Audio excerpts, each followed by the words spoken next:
Good morning, everybody, and welcome to Ask the Coach Show, episode 43. This is where you ask your table tennis questions and we answer them. Welcome again. I'm Jeff Plum from PingSkills.com, and with me, as always, is Supercoach Alois Rosario. Welcome, Alois. Morning, Jeff. How are you this morning? I'm really good, thanks. Did you have a good weekend? Yeah, good weekend. We got together and had a bit of our Christmas feast, didn't we, Jeff? We did indeed, a bit of a PingSkills dinner. It was excellent. Yeah. And Yes. had a very rainy weekend here in Melbourne. Yeah, it was crazy. It's meant to be summer, and yesterday I put the fire on, Alois. That's how cold it was. It was. Yes. Well, back on Friday, if we can remember back that far, we actually asked, when should clubs start using the plastic ball? What are your thoughts around this one? Yeah, I think probably the best thing to do at this stage is that if you have players that are playing competitively outside of the club, think about whatever level they're playing at. So, and it will probably be the top level of your competition, so your A grade or your Section 1. I would introduce the plastic balls almost straight away for those because they need to play between your club level and your state or regional level and national level. For the lower sections or the lower divisions, maybe you can hold off using the plastic ball for now. My main reason there is just the cost of them at this stage. I mean, if your club's happy to make the expense and make the changeover, then maybe it's okay to do it for all the grades straight away. But certainly, I would do it for your top grade, or especially for the players that are playing outside of your club level, almost straight away. Yeah, it's interesting, Alois, because there's been quite a bit of discussion about the cost of the balls. It seems that the new plastic balls are more expensive than the old balls, which is not great. And it seems like they don't really have good training balls just yet either. Yeah, I think that's the main factor. So they've got the 3-star plus balls or whatever it is, which aren't all that much more expensive than the celluloid balls, but there isn't the opportunity to just practice in bulk with the plastic balls. So yeah, so I think it does make a little bit of a difference. Yeah, okay, so that's not great. And then I guess, well, we can discuss two things at once. There's the Junior World Championships on at the moment, Alois, but you noticed that a few balls were getting broken there, maybe more than we would previously expect.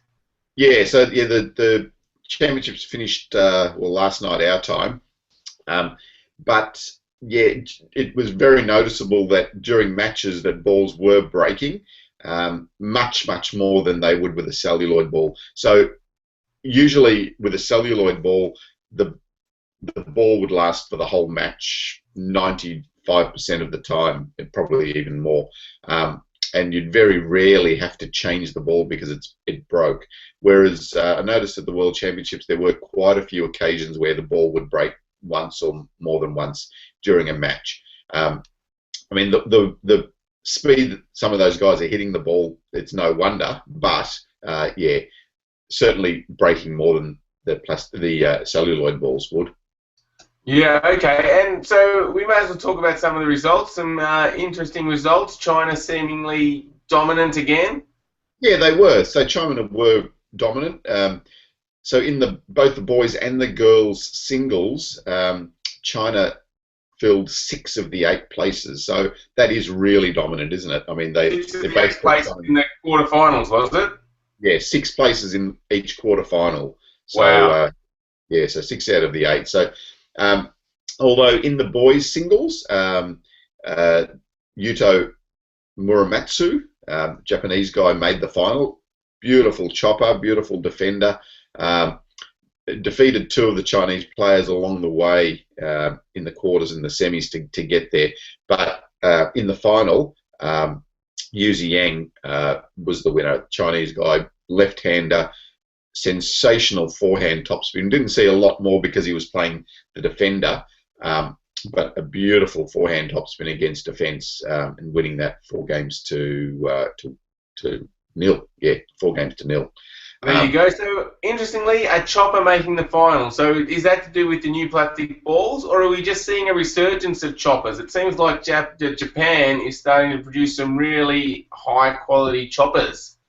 Yeah, it does seem so, doesn't it? There's definitely a few more choppers on the scene, and I think it even happened before the plastic ball. And I think also at the junior level, it's probably more likely that they're going to have a bit of success because perhaps a lot of the players haven't developed the power and also the reading of the spin to overcome the choppers. But yeah, let's see. It'd be nice to see some more choppers out there. It was a magnificent final, even though it was reasonably comfortable in the end to Yu Ziyang. The chopper made the game really entertaining. It's beautiful to watch. Excellent. Okay, all right. That moves us on to the PingSkills question for today, which is, how many counter hits can you do in a row? So leave your comments and let us know. All right, Alois. Our first question from a PingSkiller is from Les, who says, after watching your demonstration of how to execute pure backspin on serving by contacting the ball underneath with a completely flat, level bat, please advise how you impart enough forward momentum to get the ball up the table and over the net. Okay, good.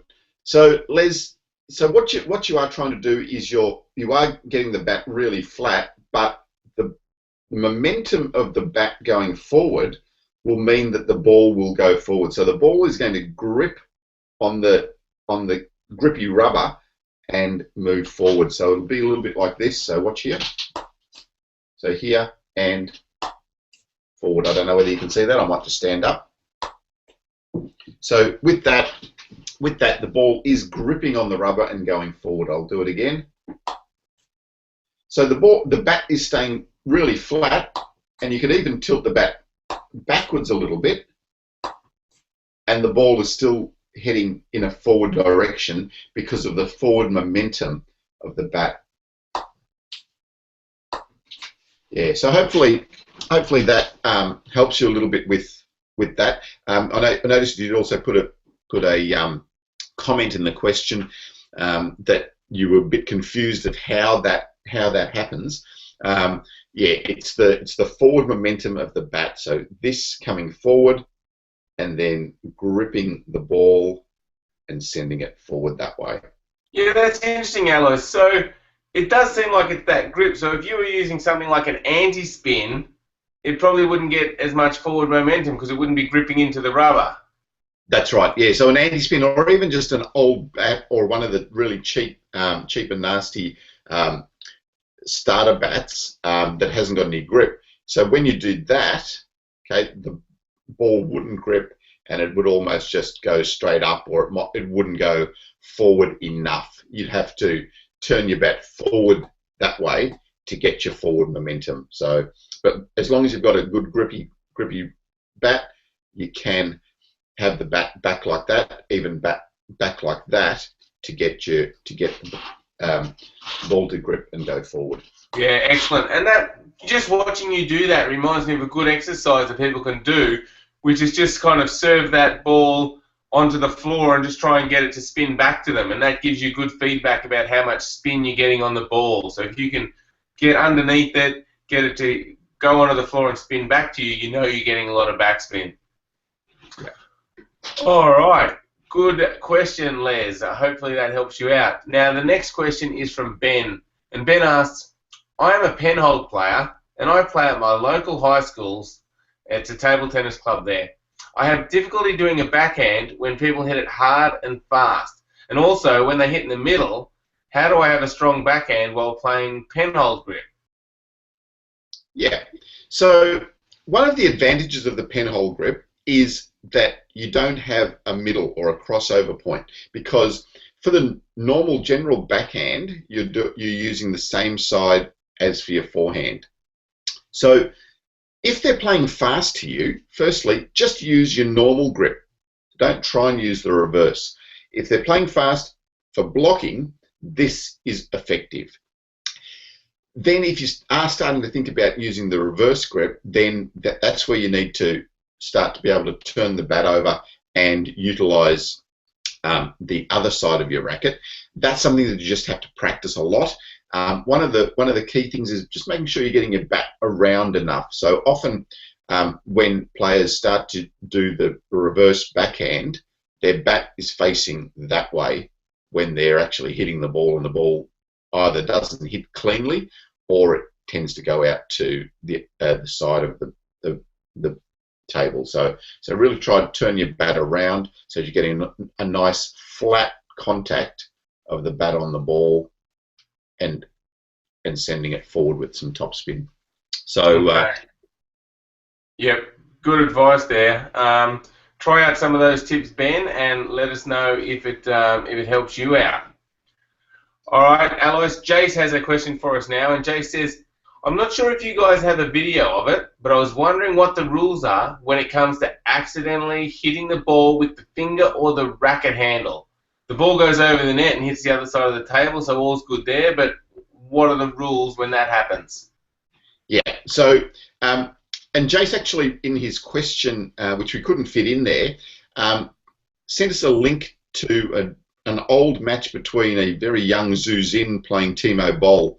And in that match, Zhu Xin is a lefty, returns the ball, and it does seem to hit his handle and bat on the way back.